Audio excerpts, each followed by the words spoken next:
What's going on, team? Today we're gonna be talking Chainsaw Man, and I'm here to say it, bro. Chainsaw Man is literally all spectacle and no substance. Are you trying to hurt my feelings? Because if so, you are succeeding. Now, that might be a crazy thing to say based on the amount of things I did like about the show, but the plot is still not really clicking for me, bro. How?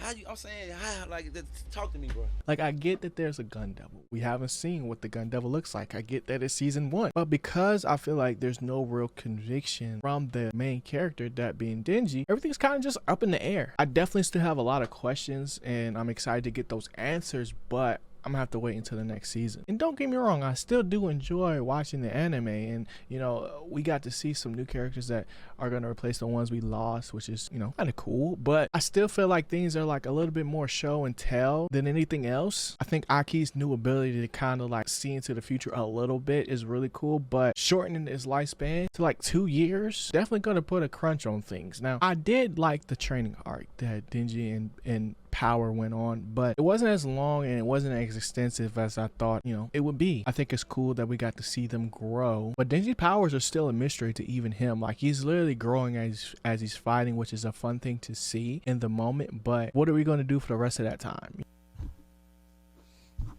I don't know. The way that they're portraying, you know, Chainsaw Man is more of like a last resort type of thing, but I don't see the reason for it to be that way. And granted, you could say like the power level of the people that he's fighting when he's just regular Denji versus when he's actually Chainsaw Man plays a factor, but it's not like a nine-tailed fox type thing with Naruto, whereas if he lets loose, there's no telling what's going to happen, right? See, as you can see, the more you fuck around, the more you're going to find out. It's not as if Denji doesn't really have consciousness when he's the Chainsaw Man, like with Naruto and the Nine-Tailed Fox early on, right? So there's little things like that that is just not clicking for me. And I honestly feel like we keep getting cut off from making progress. Like, we're finally to a point in this season where they got an actual pulse on the gun devil versus, for the most part, we're kind of just chasing ghosts. And I do think it was super hype getting to see, you know, the Denji kidnapping / assassination attempt, because we got moments where we saw Maki's power in full effect and we got the first katana fight. But other than that, it's just like, what is the real goal, man? Denji got everything that he wanted a better life, and now he just got to keep on doing what he's doing to keep his better life, you know? And I still think it's pretty confusing how public works work. That's a tongue twister,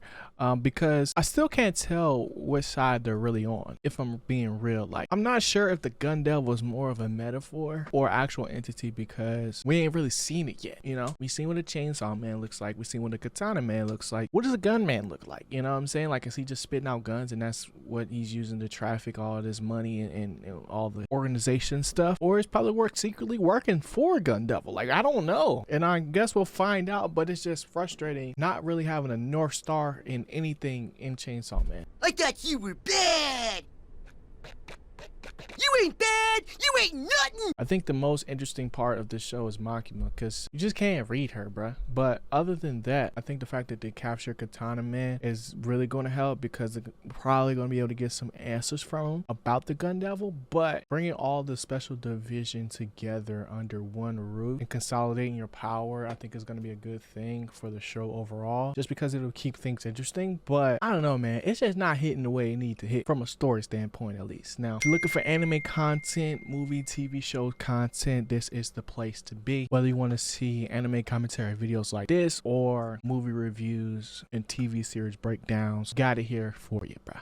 So next I want to talk about the katana fight, because I think part 2 was a lot better than the first initial one, and I'm starting to understand like what this anime really is from a fighting standpoint, because everything's not going to end in a beam struggle. And what I mean by that is the content loop for Dragon Ball Z got super stale after a certain point in time. You always knew that it was going to end in a beam struggle and that Goku was going to get energy from somewhere and then eventually win, right? But with this show, because Denji is still learning more about his powers, and being a Chainsaw Man, like, you can manifest a chainsaw from any part of his body, it leaves you a lot of wiggle room to actually make different endings. And then you combine that with the different possibilities of all the different type of fiends that we can see, from, you know, with Katana Man to, you know, the Gun Devil, or the fact that there's even an angel now. Like, there's so many different combos that you can use as basically a stepping stone to see Denji do something new.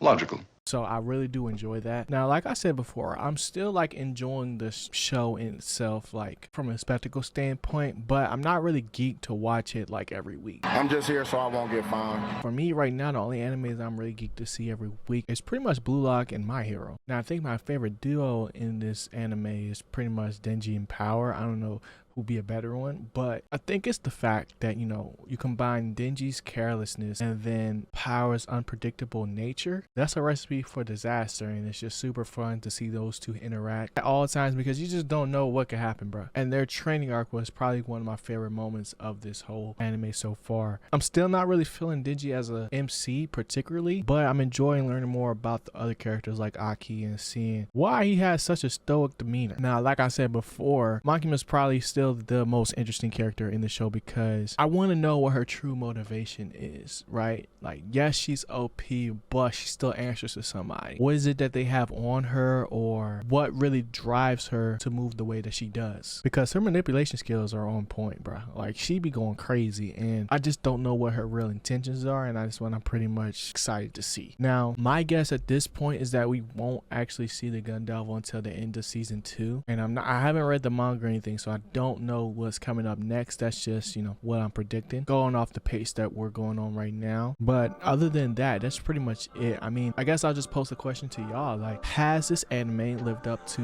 your expectations? Did it live up to the hype? Because for me, from a spectacle, it's goated, right? Can't deny that. But from a story, not really feeling it, bro. I'm gonna be honest with you. But that's gonna do it for me in this video, man. I hope you guys enjoyed. If you did, hit that like button. If you want to see more videos like this, hit that subscribe button. I'm gonna holler at y'all in the next video, man. Y'all be easy, you know the vibes. Always keep growing, keep going. Speed boy G, I'm gone. Peace.